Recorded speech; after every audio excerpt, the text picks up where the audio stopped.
Hello, in this lecture we'll review the various materials used in the design of machine elements.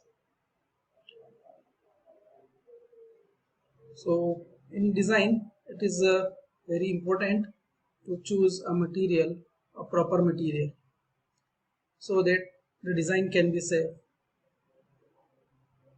and the choice of material depend upon its properties, cost, availability and various other factors.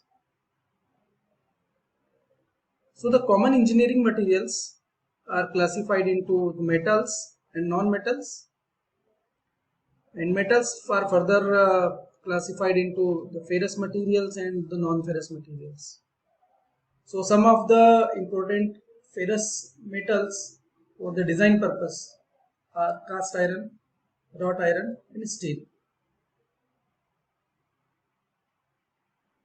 Some of the non-ferrous metals which are important in engineering design, these are light metal group such as aluminum and its alloys, magnesium, manganese alloys, copper based alloys, that is the base element is copper and other elements are added such as the brass, bronze, and white metal group is there such as nickel, silver, white, bearing metals.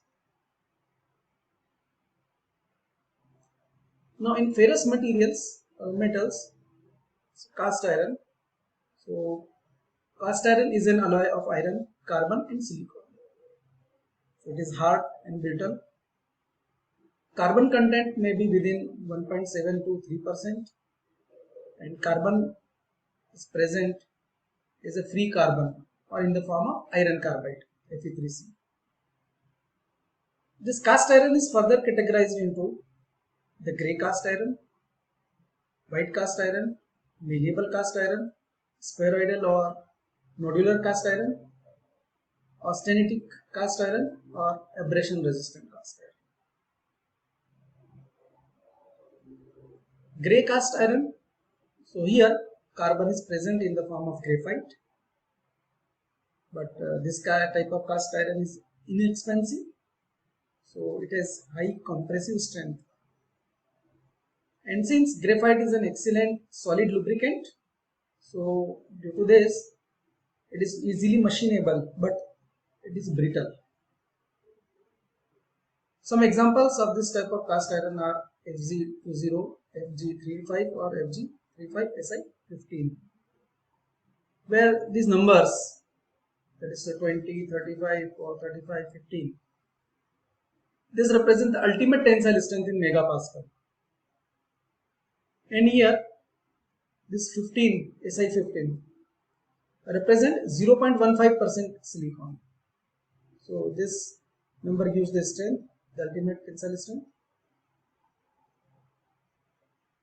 White cast iron, so in this carbon is present in the form of iron carbide, which is hard and brittle. So the presence of this iron carbide increases hardness and makes it difficult to machine.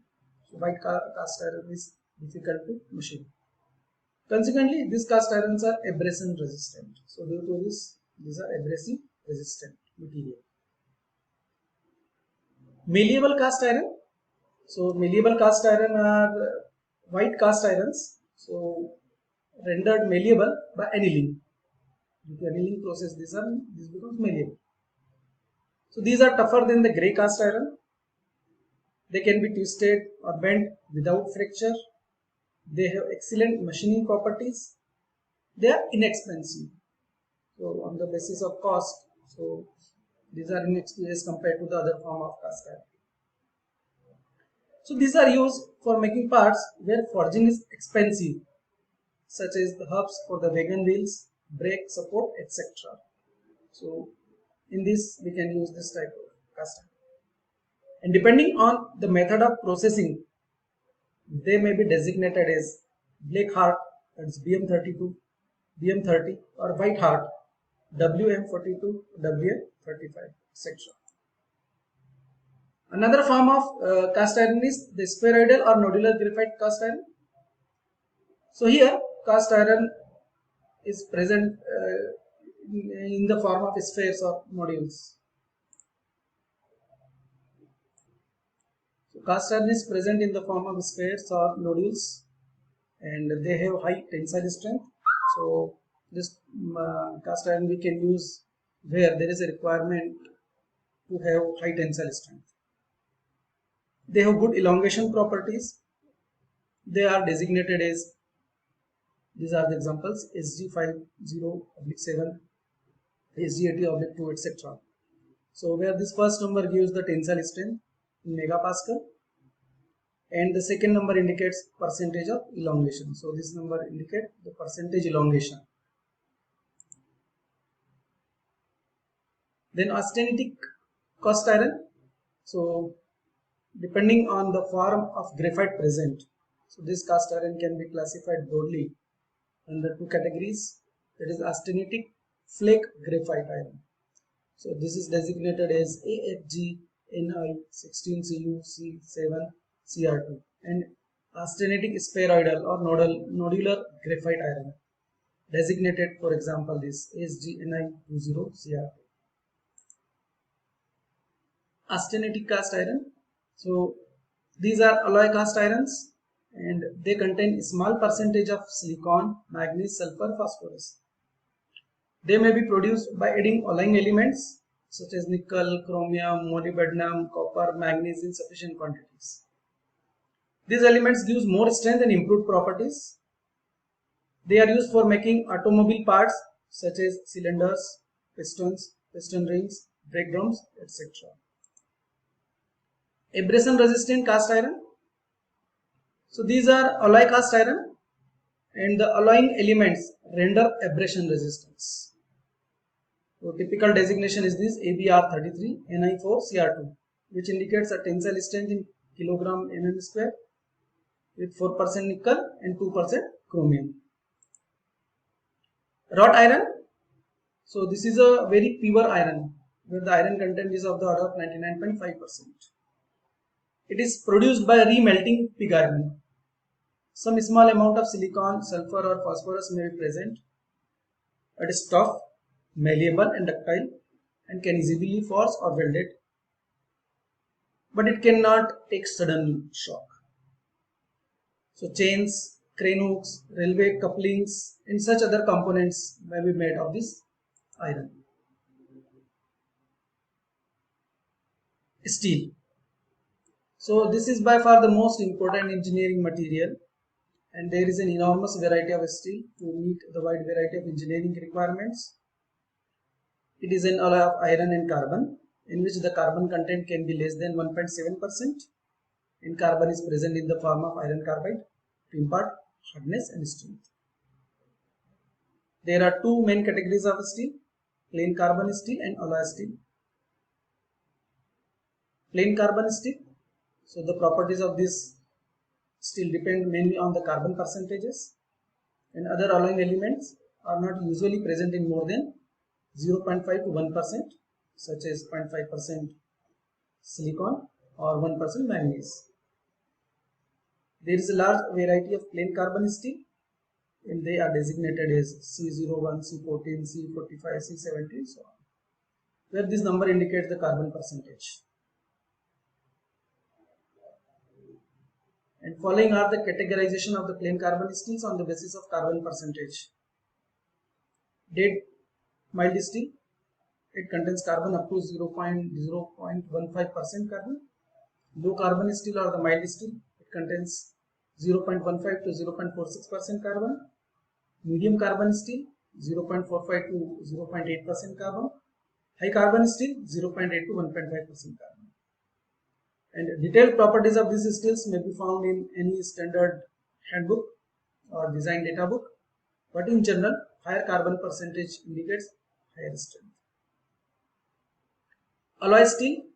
So in order to impart some desired properties such as the wear resistant or the corrosion resistant, electric or magnetic properties, etc., some elements other than carbon are added in sufficient quantities.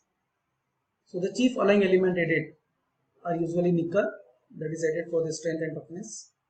chromium for hardness and strength, tungsten for hardness at the elevated temperature, vanadium for tensile strength, manganese for high strength in the hot rolled and heat treated conditions,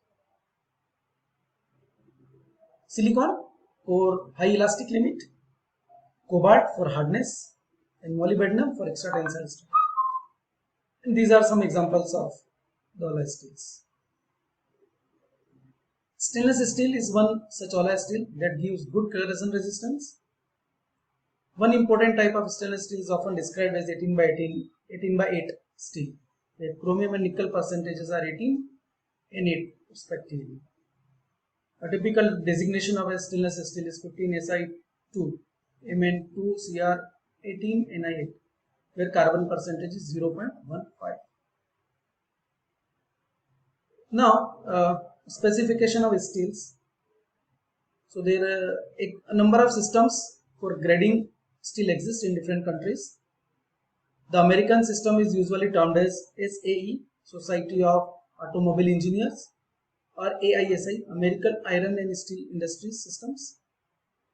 In this system, the first digit indicates the chief alloying material. Digits 1, 2, 3, 4, 5, 6, 7 and 8 refer to carbon, nickel, nickel chromium, molybdenum, chromium or chrome vanadium, tungsten and silica, manganese respectively. The second digit or second and third digits, the second and third digit gives the percentage of main alloying element, and the last two digits indicate the carbon percentage. This therefore explains that SAE 71360 indicates an alloy steel with 0.6% carbon. So this is the carbon percentage. The percentage of main alloying material, tungsten, is 13. So this is the second and third digit. In British system, steels are designated by the letter EN followed by a number such as 1, 2, 5, 16, 20, etc. Corresponding constituent elements can be seen from the standards, but in general, EN4 is equivalent to C25 steel, EN6 is equivalent to C30 steel, and so on. These are the references for this lecture. Thank you.